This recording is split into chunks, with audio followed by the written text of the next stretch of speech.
네, 반갑습니다. 김민혁입니다.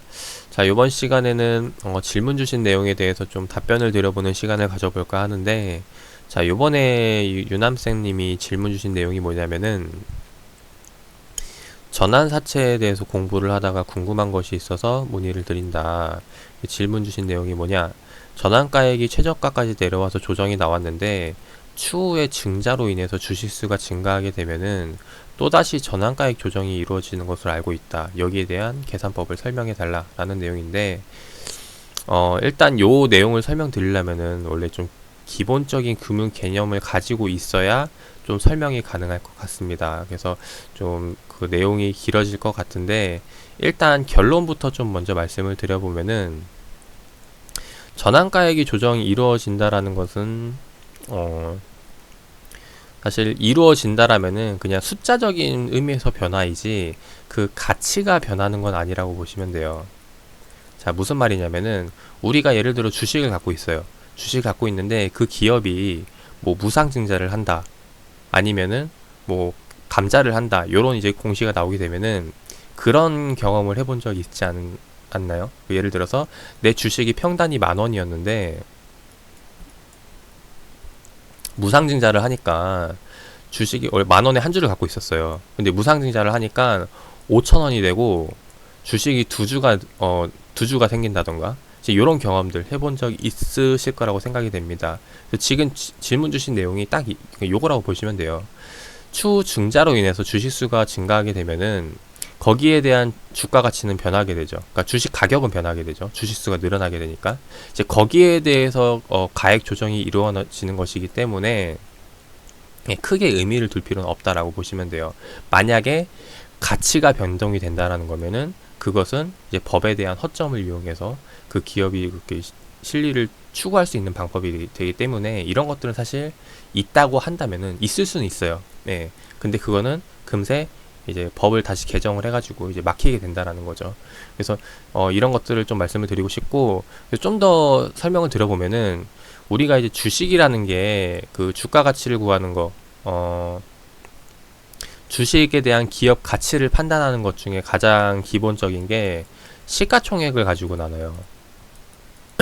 시가총액 많이 들어보셨죠? 시가총액이 뭐죠?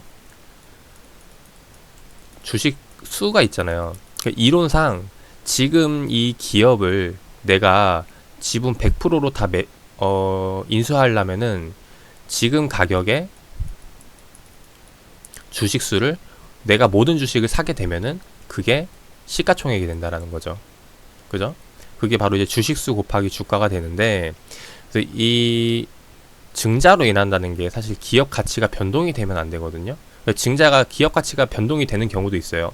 유상 증자를 통한다던가 이제 그런 경우는 이제 또 달라지는 건데, 근데 보통은 이런 이제 기업 가치가 변동되지 않는 경우, 시가총액이 그대로 나온다면은 지금 아까 얘기했듯이 주식 수가 증가하면 이런 이야기를 했죠. 그러면은 주식 수가 증가를 하게 되면은 시가총액은 변동하지 않기 위해서 주가 가치는 내려가야 돼요. 그죠? 그래야 맞게 되니까. 그렇게 되면은 실질적으로 전환사채에 들어갔던 그 가격도 가격 조정이 일어나야 되는 거죠. 그래야 가치에 대한 변동이 안 생기는 거니까. 이해하셨나요? 자, 요거를 예시를 한번 좀 들어보도록 할게요. 자, 제넥신이라는 기업이 있는데 시간 관계상 좀 빨리 좀 설명을 해보도록 하겠습니다. 이 제넥신이라는 기업이 일단 히스토리를 좀 설명드려보면은 2015년도 11월 18일 날 유상증자를 합니다. 유한양행이 200억을 투자를 해가지고 이 제넥신이라는 기업을 사게 돼요. 근데 200억을 투자하는데 투자를 한다는 말은 그러니까 증자한다는 말은 주식을 늘리겠다라는 거죠. 주식을 늘린다는 말은 내가 얼마에 이 주식을 살 것인가, 그러니까 어느 평단에 이걸 살 것인가를 정해야 되거든요. 네, 그게 이제 81,800원이에요. 81,800원에 이제 200억의 주식을 사게 되는데 그 이후에 이 제넥신이라는 게 무상증자를 하게 됩니다. 무상증자를 하게 됨으로써 주식 수가 늘어나게 되죠. 이제 거기에 대한 이 기업 가치가 바뀌면서 마찬가지로 이제 갖고 있던 이 유한양행에 갖고 있는 이 주식도 이제 가격 변동이 나온다라는 건데, 이제 이거를 좀 보여드리도록 할게요. 자, 그 당시에 나왔던 유상증자권을 보면은, 자, 2015년도 11월 18일 날짜에 유상증자를 하게 됩니다. 공시를 보면은 쭉 내려보면은 200억을, 그죠? 운영자금 200억을 지금 유상증자를 하기로 했는데, 거기에 대한 지금 발행가액이 보면 81,800원이에요.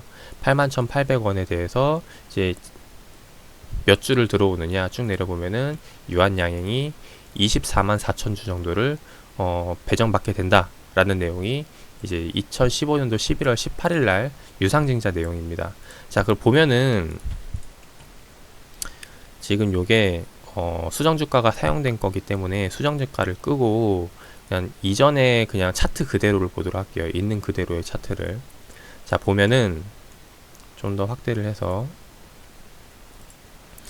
이 당시 2015년도 11월 18일 날 81,800원으로 이제 유상증자를 받기 시작하는데, 그 당시에 제넥신의 가격은 보면은 9만원대예요.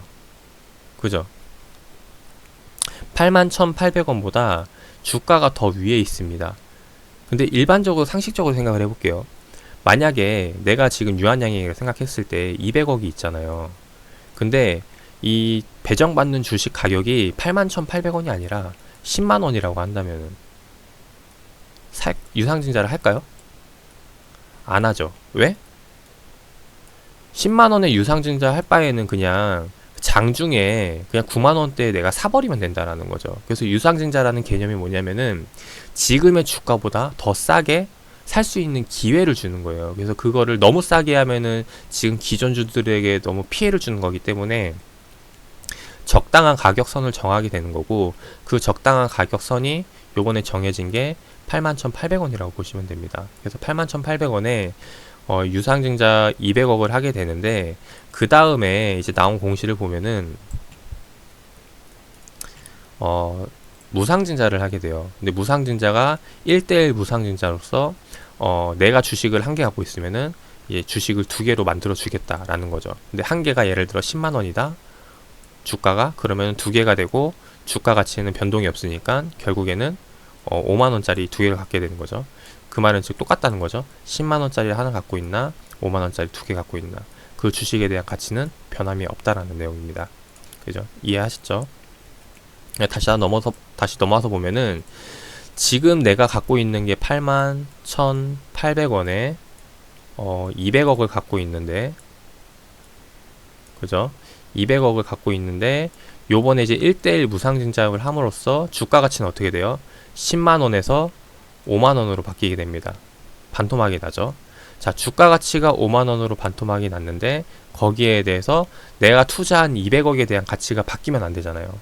그러니까 어떻게 되는 거냐면은 내가 갖고 있던 평당 81,800원이 49,900원이 되는 대신에 200억에 대한 가치가 바뀌면 안 되니까 요거를 다시 갖고 와서 넘어와가지고 보면은 내가 갖고 있는 주식 수가 24만 4천 주가 아니라 얼마가 되는 거예요? 48만 8천 900주가 되겠죠. 예, 곱하기 주식 수가 두 배로 늘어나게 된다는 겁니다. 그래서 주식 수가 늘어나면서 이 주가에 대한 그 평단에 대한 가격이 이제 바뀌게 되는 거고, 그래서 이 이야기를 드리는 이유는 뭐냐면은 다시 한번 더 넘어와가지고 댓글에 대한 내용. 증자로 인해서 주식수가 증가하게 되면은 가액 조정이 이루어지는 것으로 알고 있는데, 이 말은 즉 그 기업에 대한 가치, 그러니까 누군가가 이제 이익을 보고 손해를 보면 안 되기 때문에 이제 그런 부분에 있어서 조정이 나오는 것이기 때문에 사실 이거는 계산할 필요가 없어요. 왜냐면은 뭐 이거 계산해봤자 복잡할 뿐이고, 만약에 또 이게 그 계산한다고 해서 우리가 사실 득되고 실되고 따지기는 좀 어려운 부분이 있다라는 거죠. 그리고 이 전환가액 조정이라는 것은 그 그러니까 채권에 주는 특혜거든요. 네, 특혜에 대한 거기 때문에 사실 이 조정도 어떻게 보면 지금 이 질문 주신 내용이 좀 약간 앞뒤가 맞지 않는 내용이기도 합니다. 그래서 전환가액 조정이 나오지 않는 거고 그냥 단순히 그 기업에 대한 뭐 가치 그러니까 그러니까 평균 단가에 대한 그 조정이기 때문에 가치가 변하지 않는 선에서 그래서 이제 그런 부분이라고 보시면 되겠습니다. 자, 일단 질문 주신 내용은 여기서 해서 마무리를 하도록 하고 그 다음에 이제 알아볼게. 이 전환사채라는 게 무엇인가 여기에 대해서 이제 좀 더 알아보면은 지금 이 질문 주신 내용에 대해서 이해가 좀 쉬울 것 같아요.